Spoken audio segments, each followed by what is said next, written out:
What's up, everyone? It is your girl GELBEAUTY87 here, aka Grace, and it's time for another underrated versus overrated video. So without further ado, let's get into it because y'all know I be talking a lot. I don't have that many things this go around, and I feel like one thing I might have mentioned, or a couple of things I might mention in another underrated versus overrated, I'm not 100% sure, so don't quote me, but I feel like I did. So my apologies if I did. I didn't get a chance to look over the footage, and I wanted to get this done today to take this stuff back home. So if it is, I'll just might edit those out and it'll be even shorter than it is now. So underrated versus overrated, I got this Patrick Ta She's Wanted blush, and y'all know, like, this is that deep burgundy red one he came out with. And I have two alternatives for you. So this one I think is actually on clearance on ColourPop right now. This is the Dancing Darlings pressed powder, and this is the exact same shade pretty much as the Patrick Ta. So if you're not a person who's crazy about cream blush or doesn't do that great with cream blush, you can just use this one, and I think it's like on sale for like $6 or something. So I'm gonna swatch it, and then I'll swatch it against Patrick Ta to see how it looks. Y'all know Patrick Ta said put the cream on top of the powder though, so but if you don't want to go through all that and you really like the shade, because I know this was the shade that was sold out, so which is another reason I really want to do this video. I don't know if it's back in stock on Ulta's website, sorry, on Sephora's website or not, but I know that this color is really popular because when I did the video just swatching all of them for you all, like, this shade had sold out. So I want to make sure that this Dupe alert went up for you so you could see. So the top one is ColourPop and the bottom is Patrick Ta. Now tell me those don't look exactly the same. It gets better. I got a dupe for you with the cream as well. If you just want a cream blush, I think these dry down to powder. It's been a while since I used this because it was sitting in this box waiting on this review. So yeah, but I have the About Face, Cheek Freak, and Big O. I feel like it's really similar to this as well. And I feel like both of these, still as sad as it is, are cheaper than buying the Patrick Ta one together. That's the crazy part about it. So I'm swatching Big O first. It has a really nice satiny finish to it, and then I'm gonna swatch the shade She's Wanted down below. And I feel like they look pretty similar too. I feel like the Patrick Ta is just a tad bit deeper, but since you're supposed to sit it on top, it might not make a difference. But this is Big O, and then this is Patrick Ta. So tell me both these shades don't look exactly the same. You're welcome, girl. Save all your coins, because I think this one is under like 20 bucks. And then, like I said, the ColourPop one is $6, so both of these combined would only be 20 bucks, and y'all know Patrick Ta's be like, I think these like $34 or $36, something like that. So save all the coins, girl. Save them all. Save yourself. I'm about to go outside and actually do a reel of this dupe alert real quick while I got these swatches on my hand, and I will be right back. Plus the battery is blinking, so it wants some attention too. So be right back. Okay, y'all, so on to the next product. This is underrated versus overrated. This is the Turn Up the Base Versatile Foundation Powder in the shade Dark 4 from One Size Beauty by Patrick Starr. And this is the Sephora Best Skin Ever Matte Powder Foundation in the shade 44N. So I feel like both of these essentially do the same thing. They're not the exact same color. Or are they? Yeah, like, I feel like the I'm glad that wasn't the powder, but I feel like the one from Sephora is a tad bit lighter, but I feel like they both do the same thing on the skin. It's a nice you know, mattifying powder that sets the face nicely and gives you the extra coverage you need when you feel like you put on like a skin tint or a medium coverage foundation that isn't building up to full like you'd like. I feel like both of these do the same thing, but I feel like people talk about Patrick Starr more because people don't really mess with the Sephora collection that often, so I want to bring awareness and light to the matter. This powder is amazing. I have been using it quite a bit. I stopped using it because I bought it here, but I use this one a lot as well. That's how I know I feel like they have a similar formulation to them. That's why I said that it's underrated versus overrated, because you can get this for $20, and then y'all know Sephora does 30% off their collection when the 20% off sale is going on normally. So this one would be a way better deal even if you get this one for 20% off, because this one's only 20 bucks, and I think this one's in the 24 or higher range. So it's like, it just depends on your preference. But if you want a good affordable powder, I feel like this Sephora one is really nice for you, and then you have to spend in one size coins. Like, I was out here finding good dupes this week, y'all. Like, check me out, look at me. Find that Patrick Ta dupe is probably like my favorite one out of all of them though, just because I was like, when you buy both those if you buy both those other things, it's still under like the price of the Patrick Ta, because we all know Patrick Ta's blushes are high. So I was happy about that. Next, underrated versus overrated, I have some liquid eyeliners. If you all remember, these ColourPop ones are like $13 or $15, and you see how tiny this is. Whereas y'all know, if you remember the video I did on these LA Girl ones, these are only what, $5.99? I think they're like $7.99, but that's still cheaper than the ColourPop ones. So I'm gonna swatch them side by side just in case you didn't see the video where I did the swatch comparisons. Because I did a whole swatch comparisons video dedicated to all the multi-chromes and stuff and putting them on my eyes. But you're here, we're here, everyone's here, so we'll just do that. So I swatched the shade Fire up against the shade Matrix, and I feel like on sight, like when I turn my hand, they don't look similar, but like when you shift, I don't know if y'all gonna be able to see the shift, but when I shift it, like, yeah, see the shift right there and how both the colors look pretty much the same on my hand now that it's shifted. So they look pretty similar in the bottom, in my personal opinion.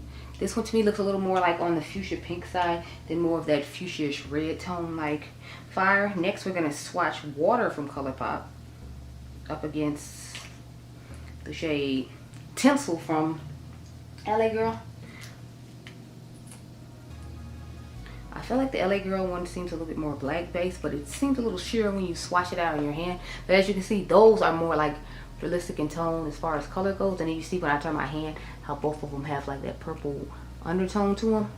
So they're definitely a more affordable effect. And then, you know, you can use the coupon at Ulta to get an even better deal on these. So I would recommend these just because I feel like these are so much tinier too, and I think this one might give you more than those because this is 0.05 ounces. Let me see how much is in here. Does it say? It's hard to read with the writing on here. It doesn't say how many.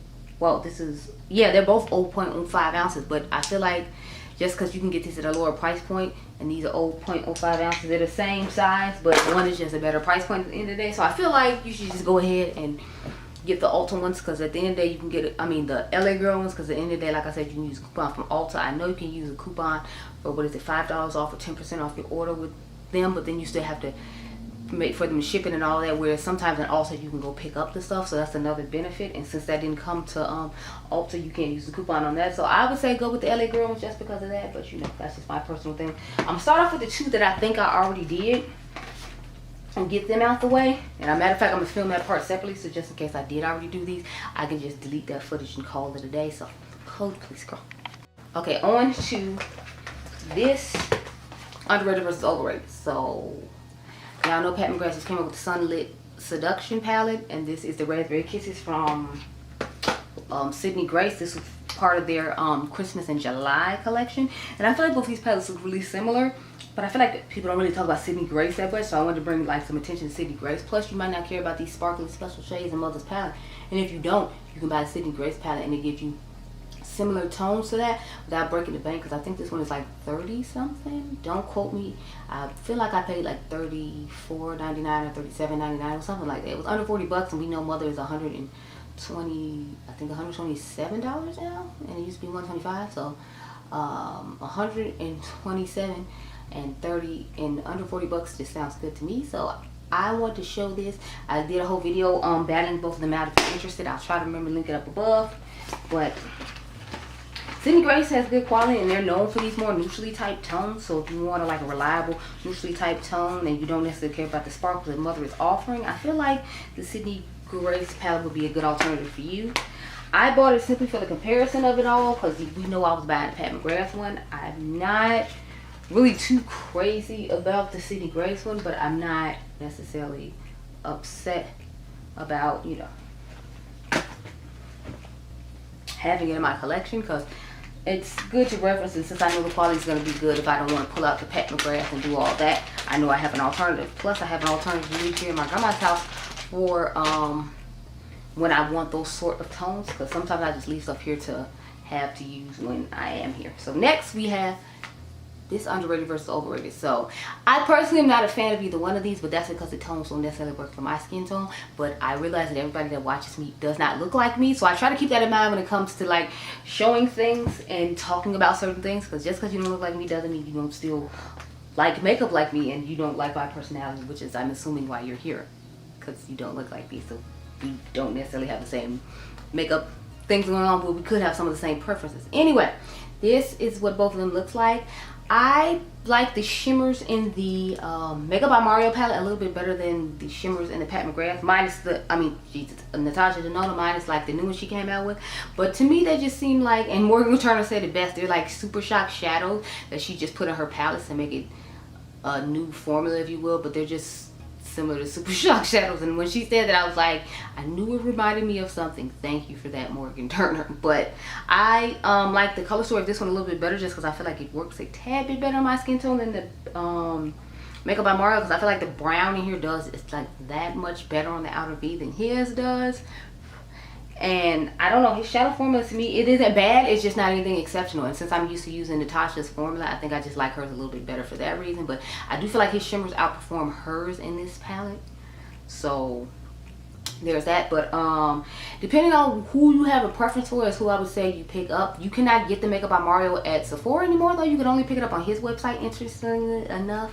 And this one's actually sold out on Sephora. I don't know if it's sold out on her website or not. So that's just what you have to keep in mind. But it depends on what preference you have, because both of them are actually around the same price point. I think his is like $64 $65, and this one, y'all know, it's like $67 or $69. So I'm like, the price points aren't that much in difference, and then the color stories aren't that much in difference. So you just have to figure out whose formula you think you would prefer and go with that one. I feel like most people are gonna pick Natasha Denona just because she has the new formula come out with hers, and it seems like they did because it sold out. And I don't remember the Makeup by Mario one selling out when he first sold it. Don't quote me though, that happened like over a year ago, so I couldn't tell you for sure, but I feel like it didn't. So I feel like people made their response there, but you know, I don't know. Okay, on to the last two sets of palettes I have to talk about. So I'll just finish off the neutral situation by doing this underrated versus overrated. So this is the Patrick Ta Measured Dimension palette. This is the first one he came out with, against the Born This Way Sunset stripped from Too Faced. I feel like both of these look really similar when it comes to the tones in them. I feel like they gave us a much darker brown in their palette though than, excuse me, than Patrick did. Sorry, y'all, like, I'm trying to find a way to hold this. Matter of fact, let's just do this, because I can bend this all the way back and then you have to see. But yeah, I feel like the tones in here look quite similar. The only thing is I feel like the Patrick Ta mattes are better. I just wish he had like a darker matte for the outer V, because I feel like that's my issue with his mattes. Like, his deepest matte never runs deep enough for me to put on the outer V. And I mean, I know the creams are there, but I like still feel like even when I put the cream on it, it doesn't deepen it enough for my personal liking. So that's my only issue with the Patrick Ta one. Not to mention, this palette wasn't his best. The shimmers in here are not that great. That's another reason I wanted to show this alternative, because it's like when you look at it together, don't you see how similar the color stories are now? And the shimmers in the Too Faced one are better than the shimmers in here, in my personal opinion. And if you don't care about having the creams, then this is a great alternative for you. So that's why I wanted to make sure I put this one in here. Because when I saw that palette initially, I was like, it reminds me of something, but like, you know how something reminds you of something, but you can't think of what it is. It was like that situation. I'm like, this palette reminds me of something, but I can't think of what it is. And then when I went home and put on my Patrick Ta, I was like, holy crap, that's what it's reminding me of, this Patrick Ta palette. So I wanted to make sure that I showed both of them, but I'm trying to put stuff away as I go. That's why you saw me just lean over to the corner there. My bad. But on to the last product. So the last two products I have are underrated versus overrated. This is the Weirdos palette from Unearthly Cosmetics, and this is the Begonia palette. So when I first saw the Begonia, I knew it would remind me of some other things too, but when I did that video, I didn't think of this palette for some reason. Why? I don't know. I think it's because, if y'all remember, my shade dried up, and that's what made me stop using this palette. So that's probably what made me stop thinking about it, because it is my favorite color story. It's actually the eye that I just did on this side is with this palette. But look at these color stories. I feel like they're pretty similar, minus like some of the purples and like that red shade. I feel like they look really similar in tone. So I wanted to compare them so that if you didn't get a chance to get your hands on the Weirdos palette, you had a nice alternative to look into. Now, I don't expect them to be exact. Like, for example, like I said, you're not going to get that the bright pink tone, and you're not going to get the red tone. But I feel like everything else in here just about you have.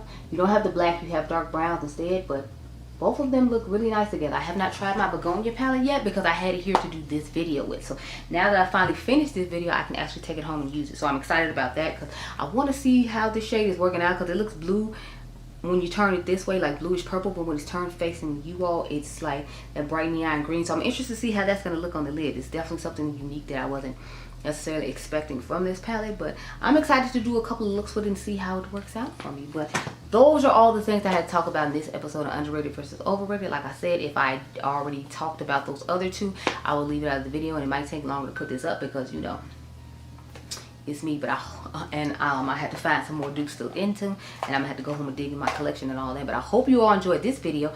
Remember, you all are diamonds, and I'll catch you guys in the next one. Be blessed, girl. Bye.